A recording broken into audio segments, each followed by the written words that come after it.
আয়নার সামনে দাঁড়িয়ে শার্টের বোতামগুলো আটকাতে আটকাতে সুজাতার বলা কথাগুলো শুধু মনে পড়ছিল। পরশু রাতে ফোন করে বলল, সুজন, স্বামী স্ত্রীর মধ্যেকার বোঝাপড়াটা কিন্তু একান্তই দুজনের। প্রতিবেশী, আত্মীয়, বাবা মা, শ্বশুর শাশুড়ি যেই হোক, দুজনের মধ্যে মধ্যস্থতা করে কখনো মনের মিল ঘটাতে পারে না। আর যাই হোক, মিটিং মিছিল করে সংসার হয় না। ব্যক্তিগত সমস্যা ব্যক্তিকেই মেটাতে হয়, একে অপরের পাশে থাকতে হয়। একটা দীর্ঘশ্বাস ফেললাম। হয়তো আজকেই সবটা শেষ করার সিদ্ধান্ত নিতে হবে। এভাবে আর চলছে না, এভাবে চলতে পারে না। আমি সুজন, পেশায় স্কুল টিচার। 1 বছর হলো বিয়ে হয়েছে সুজাতার সঙ্গে। ও এখনো পড়াশোনা করছে, এমএসসি রানিং। আমার বাবা মায়ের মধ্যে সেপারেশন হয়ে গেছে যখন আমার বয়স মাত্র 4 বছর। সেই থেকে মা একাই অনেক লড়াই করে আমাকে মানুষ করেছে, মাথা গোঁজার ঠাঁই করে দিয়েছে, পড়াশোনা শিখিয়েছে, পায়ের নিচে জমিটা শক্ত করতে শিখিয়েছে। স্বামী সংসারহীন জীবনে আমি একমাত্র অবলম্বন ছিলাম বলে অন্য মায়েদের তুলনায় আমার মায়ের আমার প্রতি পজিটিভনেসটা বরাবরই একটু বেশি। আমিও ছোট থেকেই মায়ের এই সংগ্রাম দেখে এসেছি বলে মাকে কখনো কষ্ট দিয়ে কোনো কথা বলি না। এমনকি মায়ের অন্যায় দেখলেও ছোট বড় কিছু বলতে পারি না, মা আঘাত পাবে বলে। আর এই কারণেই জটিল সমস্যা তৈরি হয়েছে আমার বিয়ের পর। পড়াশোনায় অত্যন্ত মেধাবী সুজাতা বিয়ে হয়ে এসেই সংসারের সম্পূর্ণ হাল ধরতে গিয়ে হাবুডুবু খাচ্ছিল। একেই অনভ্যস্ত, এর মধ্যে মায়ের শুরু হলো কথায় কথায় খুঁত ধরা।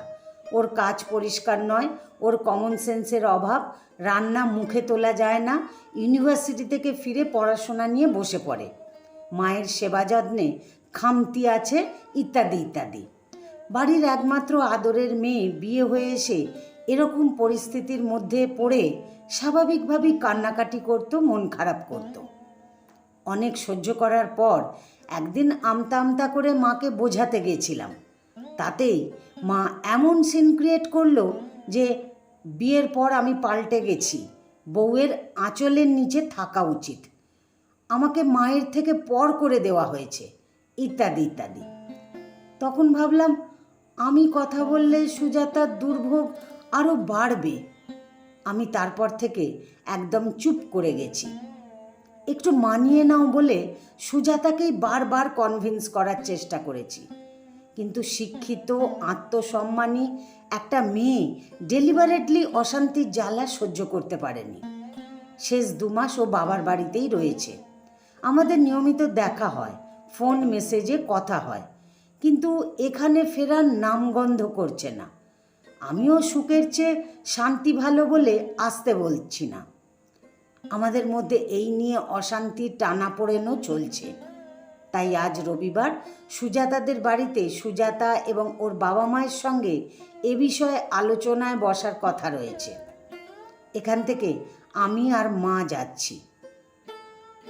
বেলা এখন প্রায় 2:30 বাজতে চলল।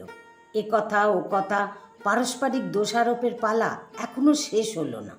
বিরক্ত লাগছে, মনে হচ্ছে সত্যিই আর এ সম্পর্ক জোড়া লাগার নয়। এমন সময় আমার মা হঠাৎ বলে উঠল, মেয়েকে শুধু বইয়ের শিক্ষা দিলে হবে? পুঁথি পড়ে কি সংসারে তাল মেলানো যায়? মেয়েকে শ্বশুরবাড়িতে মানিয়ে চলার শিক্ষাটা ভালো করে দিতে হয়। কথাতেই আছে শ্বশুরবাড়ি বড় কঠিন জায়গা। আমার ওপর কি ভর করলো কে জানে, হঠাৎ দাঁড়িয়ে পড়ে বললাম, শ্বশুরবাড়ির জায়গাটা কঠিন নয় মা, তোমরাই একে কঠিন করে তুলেছ। রান্নায় কোনোদিন নুন কম হলে, তেল বেশি হলে তোমাকে বললেই তোমার খারাপ লেগে যায়। বলো, এত কষ্ট করে রান্না করলাম, একটু মানিয়ে নেওয়া যায় না?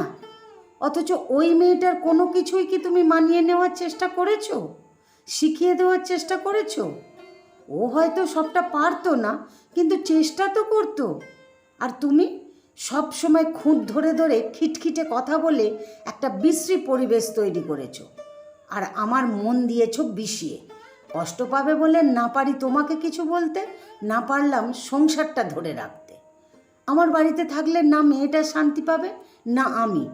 সরি মা, আজ তো সবই শেষ হয়ে গেল, তাই কথা কটা নিজে হতেই বের হয়ে এলো। আমার সংসার ভাঙার জন্য তুমিই দায়ী। শুনতে খারাপ লাগলেও এটাই ঠিক।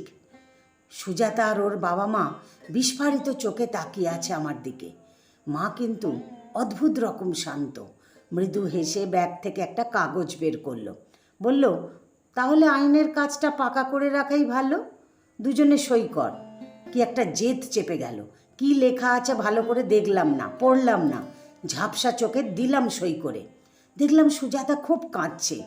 হঠাৎ মা উঠে গিয়ে ওর মায়ের হাতে মিষ্টির প্যাকেট দিয়ে সুজাতার চোখের জল মুছিয়ে বলল, এই তবে হলো আজকালকার ভালোবাসা, এত ঠুনকো।